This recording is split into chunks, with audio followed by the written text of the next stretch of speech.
I remember it as if it has been yesterday. It is September 1989, and I'm visiting my niece Angelica in Eastern Berlin. And we are standing in front of Brandenburg Gate and looking from the east to this grey wall that has been dividing Europe for 3 decades. And she's really sad because she's dreaming about traveling to the United States or to France. And I asked her, what do you think? How long will it take until the wall breaks down? And she answers, oh my gosh, at least 30, 40 years. Perhaps there will be improvements, but the wall will stand. And later we went in a church in Eastern Berlin where citizens of all different backgrounds met to have a dialogue. How to improve the state of the German Democratic Republic. And nobody had in mind a unified Germany, but they were all talking about a desirable future. It was an amazingly open and somehow even solemn atmosphere.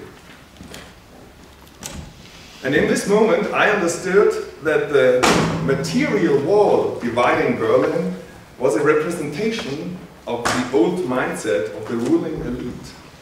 And that it is about breaking walls in the minds, including your own, to achieve progress.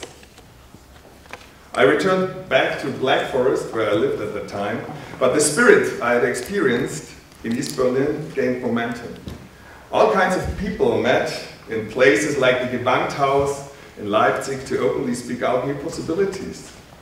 They raised their voice on the street against the backward-minded system. Oh, there's one photo missing. No problem. So what I really think was remarkable is that these people on the streets had no one single leader or even a small leadership team. It was a peacefully organized movement of citizens in which true leadership was shown, because people inspired each other to take action, motivated by a joint purpose. And I think some of you, the younger ones, cannot believe it, that this was organized without social media, without Facebook, without Twitter. It was an extraordinary example of well-functioning communication. But imagine what would have happened if one army commander would have given a firing order. Fortunately, it did not happen. And then, on November the 9th, I switched on the television and I saw this guy. Who of you still knows this guy? So it's Günter Schamowski, a member of the Politbüro, the political elite. And what I saw then was one of the most amazing moments in my life, a real moment of truth. And the funny thing is that it was a misunderstanding, a coincidence that happened here, because he was giving a press conference on a new travel scheme that the Politbüro had in mind. And he was not well prepared. He had not read the legislation draft of the new travel guideline. And in a series of confusions, he left the impression that free and unconditional exit would be possible. And there was this Bild reporter, Peter Brinkmann. He insisted and asked, immediately? And Schabowski, he looked on the paper and he was not prepared, so he didn't find it, and he said, yes, yes, I think immediately. And you know what happened then? This was the picture I had searching for. So what did I learn from that? Progress happens if a deeper and restrained purpose meets a window of opportunity. And it seems that coincidence plays an important role. Progress is not predictable, but it can be influenced. And for sure, the exchange of viewpoints and perspectives always helps to create valuable ideas. And this is the reason for today's conference. So a warm welcome to all of you, and many thanks that you took your time to discuss today this fundamental question, how to achieve true progress. And I think we have a very interesting range of people in this room. There are scientists, business managers, students and graduates, NGO representatives, media people, and delegates from political institutions. And what is for sure, we will not find the answer on this question today. But this day is designed as a one-day think tank to look at the topic from different angles. And we are very proud about the amazing speakers and panel participants that join us today. And we invite you all cordially to actively engage in the discussion and to be open for inspiration. If you leave this place with one valuable insight or one new idea, then we have reached our ambition. Barbara, we talked about it. We have to check that this evening. Today, we celebrate a process that has started 15 months ago.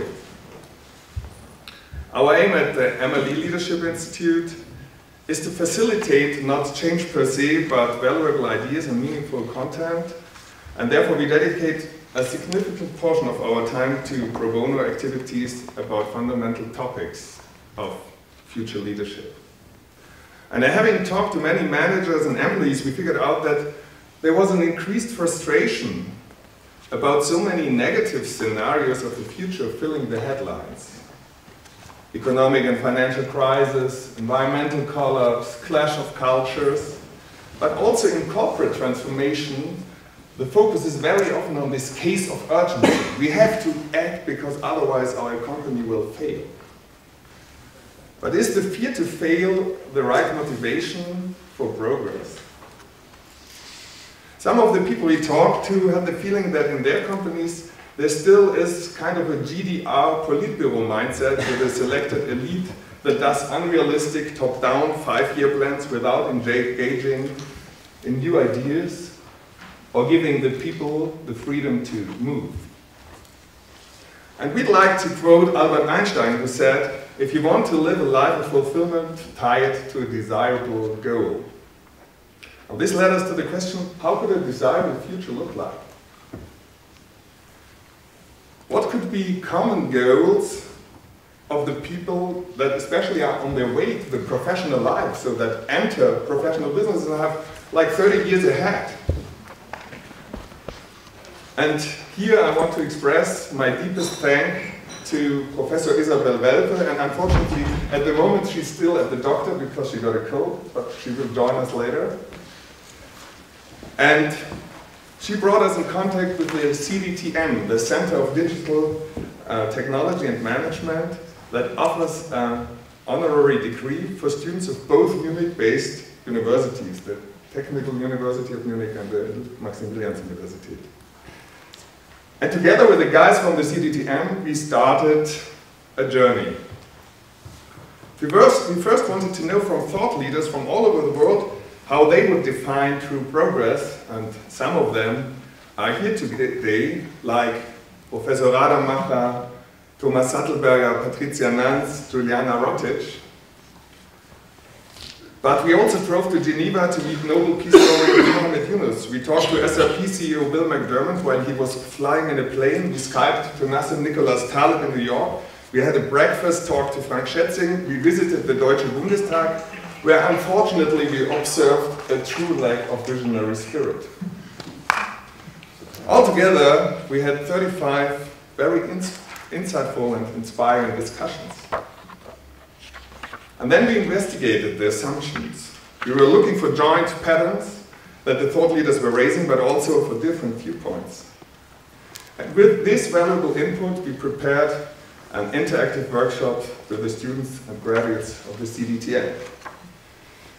And as we as the FLI Leadership Institute very much believe in the intelligence of groups, if you leverage it by appropriate formats, and this is really a very important point, we used our design thinking toolkit to create this common vision why, not within 2 months, but within 2 days. And afterwards, and you will talk later on that, I think really everybody was amazed about the outcome. It was kind of a surprise, and it was different from what the participants had expected. And actually, I think if expectations are outreached, you can call it a progress. The vision we illustrated in a method we call Nodescape, and this will be presented in the course of the day. For sure, this vision also has not the ambition to be the one and only vision. It's just one vision that happened in 2 days, but it's a platform that can be used for further dialogue, and that's what we will today. So what will you experience today? Our day has 4 chapters. First, we want to think about personal patterns of progress. So what kind of mindset, of attitude is needed to achieve progress? Then there will be an interactive session where we want to engage in a dialogue among today's decision makers and young professionals and students. Afterwards, you will be presented the Vision Why by the students of the CDTM, and there will be a reality check. Then we will have lunch, and after lunch there will be future labs that investigate how the ideas that the students raised might be transferred into business or organizational context. And in the afternoon, we will talk about the future of leadership and its role for progress. The last chapter will be on the conditions that might be necessary to enable it. And then this evening at the end, there will be the award ceremony for the Deutsche Vordenkerpreis.